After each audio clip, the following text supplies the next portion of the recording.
Well, well, welcome back to Stargirl. This is episode 7 of season 2.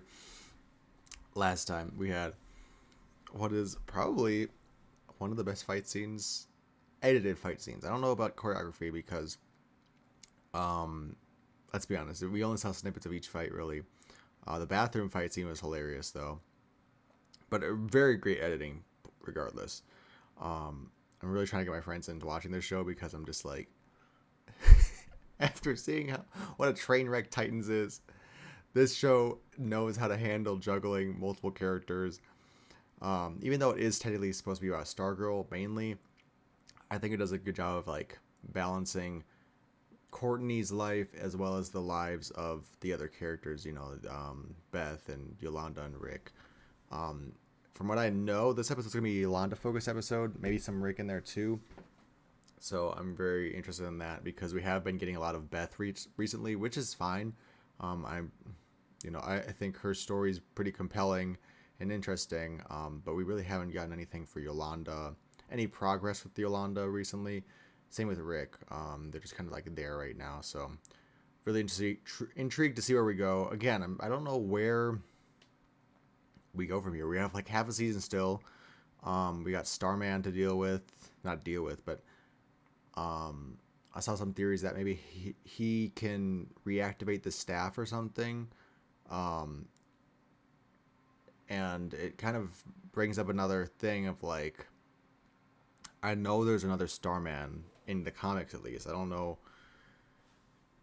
how related he is to these characters, but I know there's like an alien Starman that's basically like a Superman adjacent. So I'm curious to see if they would ever bring him in, because he is very much just Starman in name, nothing to do with these characters. Yeah, I just, where do we go? Half the characters got bodied. Like, yeah, I don't know how we're gonna deal with Eclipso. So let's just get into the episode and see what happens. Is this the church again? Oh, no flashback this episode. Cold open. This isn't about me. I mean, it is, but something terrible has happened. If I kill something truly evil, can I ever be forgiven? Not this. I watched Henry die. Come on, let's get it. Missing? Bruh. Who put up the missing poster? His family's dead. Like, Beth's dad works with Barbara. There should be more. I wish there was more, like, conversation there.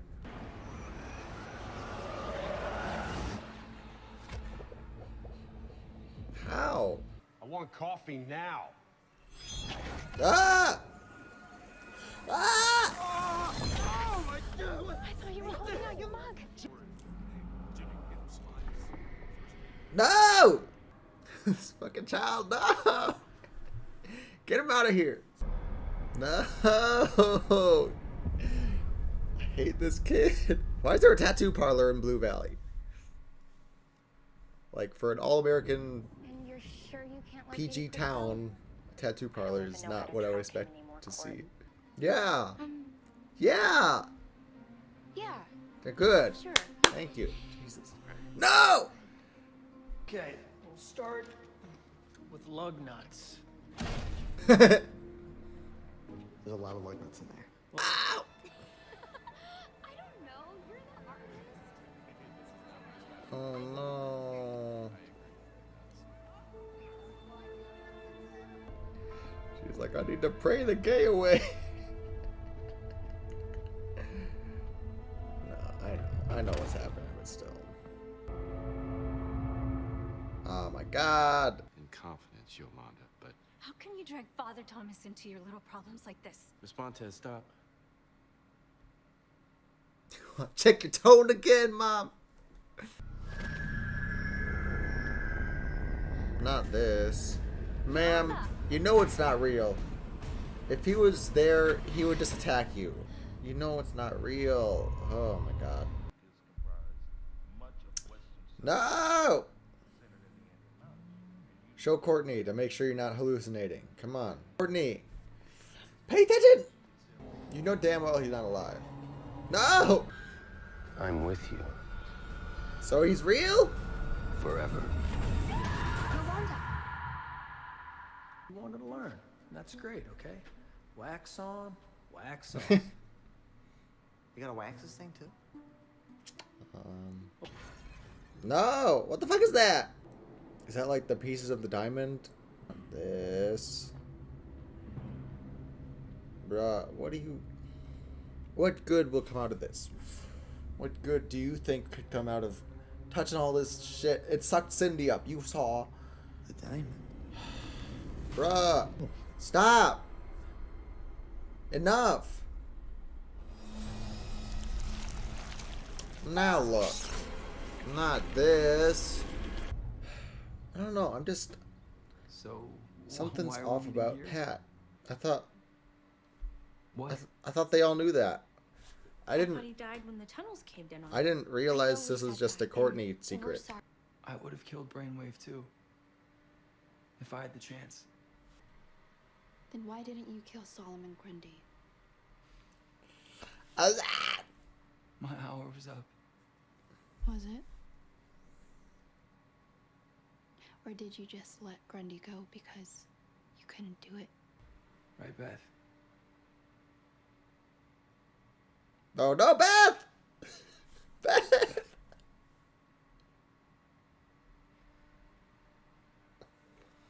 I don't know. I know what's gonna happen when we find Eclipso. We're gonna have to kill him. So who's gonna do it? You. Not this. Not this. No. And I don't want you to. I'm gonna have to kill Eclipso to save the rest of you. I'm gonna have to be the JSA member that kills. No, not that! Ah! Yolanda, please wait. Fuck, dude. I'm sorry.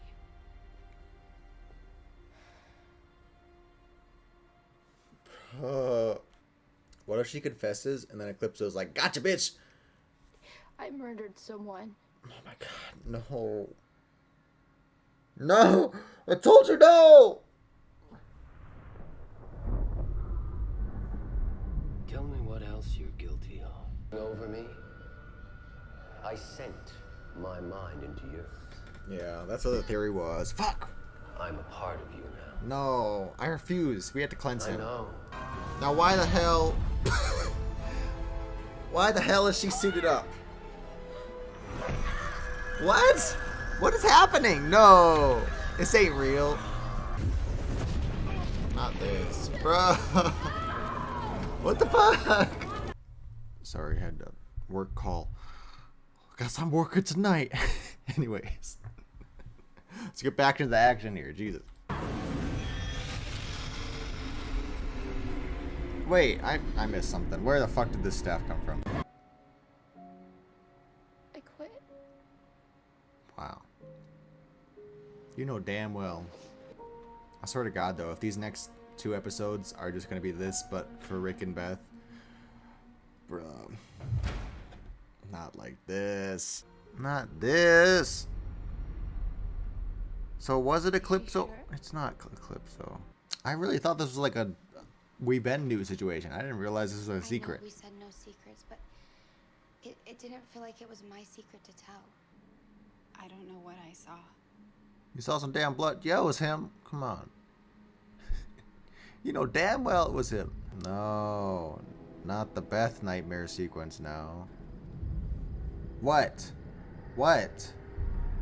No! Fuck off. No. Great episode as always. I mean, I don't think it's gonna stick, but like, damn, I get it. Like, I understand. I understand Yolanda's decision. Like I said during the episode, I really love, even though I'm not religious, I love like Daredevil when he has all the religious turmoil between doing what's right and, you know, letting the city burn around him or whatever, you know, like how he feels like it's his responsibility to be good, but he also has to toe the line of being the devil versus an angel of God. So I really like that whenever they do that with superhero stuff. So I like that with Yolanda. We have other characters who aren't really, we don't know if they're religious, but like it's not important to them as characters. But then we have Yolanda who is religious. So I really like that juxtaposition of we can see through her eyes at least, and especially what she's done, her storyline in particular. It's just a really great character motivation and character progression for her.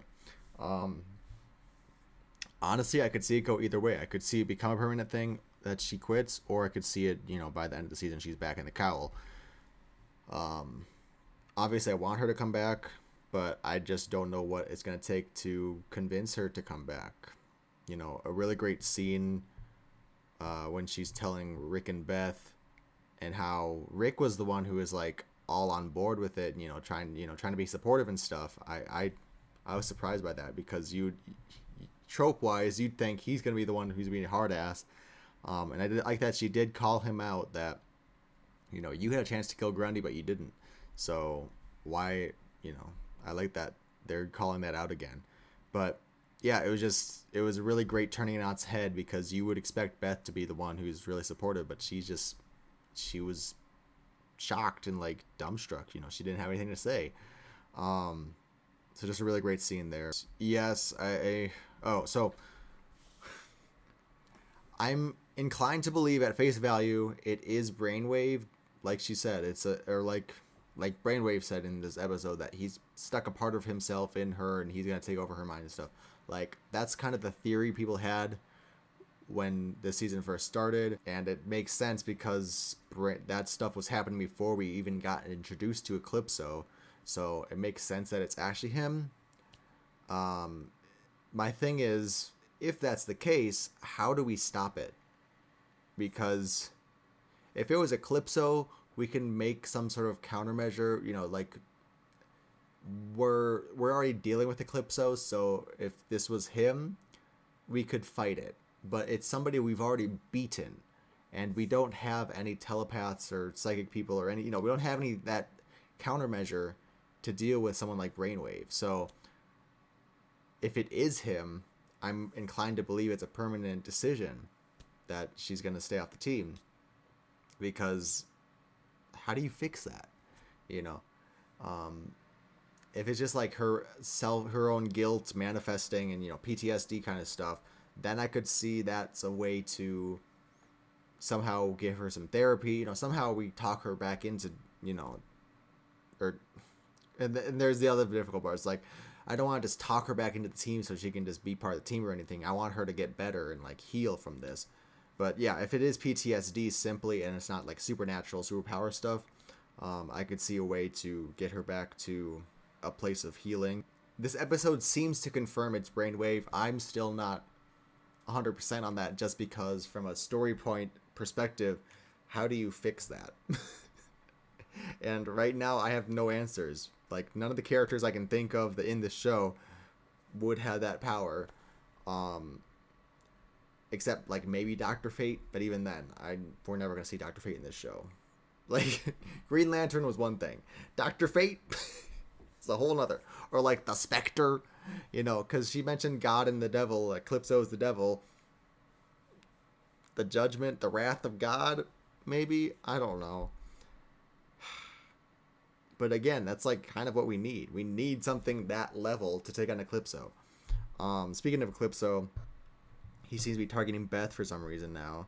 And like I said, if anything, if this episode is to be a blueprint, I'm really scared, because that means we're going to get a Rick episode and we're going to get a Beth episode of them like dealing with their inner demons. And I am not ready for that. I think of those three, Yolanda is my favorite storyline wise. I think Beth has a really, not intriguing, but her storyline at least is interesting to me. And I think there's a lot of good potential there for character development and just trauma and stuff. But like, I think Beth's storyline is more intriguing than Rick's right now. So I'm really excited for what they're going to do with that. How is Eclipso going to mess with her mind. What's going to be the result of it? I like Rick as a character, but as far as like his plot this season, I really don't care about what's going on with Grundy. You know, we barely talk about what's going on with Rick, so I'm not really invested in it right now. But if it can be done as well as this episode was, yeah. Kind of going along with that, it makes you wonder, what do we do with Courtney? Because right now it feels like she's like the infallible golden child. Yes, yeah, you know, she's not, you know, she can lose, I guess, is what I'm trying to say. You know, if in a perfect world, if she was like the real perfect person, she would have been able to talk Yolanda out of her decision and, you know, convince her otherwise. But she failed in that. So I'm not saying that she's infallible. I'm just saying right now she's like in a good headspace. She's never been affected by Eclipso. You know, her biggest problem right now is that the staff isn't working and that she's got this thing with Cameron. You know, other than that, she's okay. So, you know, I that's the only reason why I'm not really as invested with Courtney, is because she's like very static as a character right now. Everyone else kind of going through these periods of trial and you know, what am I saying? Tribulations, whatever. You know, like even Mike is going through a character arc right now with him trying to, well, with him trying to mess with the diamond, but also just like him trying to find his place within the team. We had a little tease that Shade is still alive, but he's just like healing, or you know, he needs some help healing or something. If I was Barbara, I wish there was part of that scene was like her going to the roof to investigate, or like what's above them. Like obviously he's in the fucking ceiling bleeding. She's just like, that's weird. It's blood. Oh well. We'll just put that away for later. Like, I don't know. I'm hoping we get to see some more of that because, like, come on. He obviously has some sort of connection with you in particular. He's reaching out to you in particular. They should have had a little bit more of her, like, investigating, I think. But literally the only thing she did in the episode was just like, oh, that's weird. That's it. And kind of going off about her again. You know, she works with Beth's dad. Like, I feel like there should be some sort of conversation there as well. I know that she doesn't necessarily know, because I don't think Beth's told anyone except for, what's his face, Rick, that, you know, her parents are going through a divorce. But it's just like everyone in this town works so closely together. We saw last season how, you know, like Brainwave and Beth's mom work at the same hospital. So like there's all these connections that they could use, but they just don't. And that's just part of the fault of having so many characters, is that you can't give screen time to them all. So I just hope that they do kind of touch on some sort of Barbara as a humanizing character, as a normal person, using her more, and maybe try and get her to talk sense into the dad, because I think the dad is like more savable than the mom is at this point. Anyways, the last thing I want to talk about, yeah, there's other great stuff in this episode, but you guys let me know in the comments. But the last thing I want to talk about is Pat. I'm going to stay on this hill. I'm going to be wrong on this hill, but something is up with Pat. He just seems different this season. I don't know why, but like ever since we've gotten the tease that he's hiding something, or that even maybe just Eclipso is in the area, he just seemed a little bit more on edge. And again, that could just be a circumstantial thing of like things are tense, so he's more tense. But it just feels like Eclipso, I wouldn't be surprised if Eclipso is like already in him, and that's like a twist at the end. Like, you know, we always see the sparkle in their eye when they're about to do something bad, or he's taken over them or whatever, but we'd never seen it for Pat.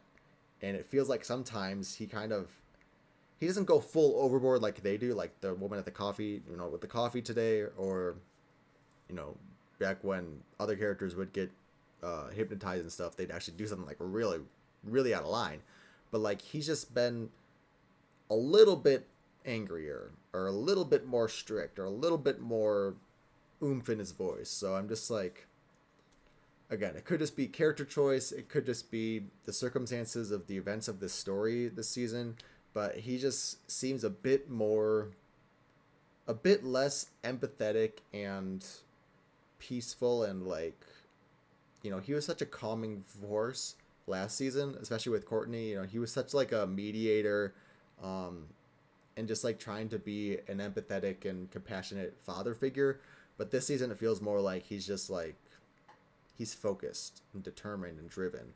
And again, that could just be the story, but something's off about it for me. So I'm willing to be wrong about this, but for me, something's going on. Anyways, let me know your thoughts down in the comments below. What do you guys think of this episode? I know I said last episode that the Flash was supposed to be in this one. I guess not. Nothing to do with the Flash. So my source was wrong. Really curious to see how he plays into this season then. Again, like, we still have no plan for Eclipso. And right now it seems like everyone is going to get off the team first, so we got a long way to go still. Thanks for watching. I'll see you next week. Bye.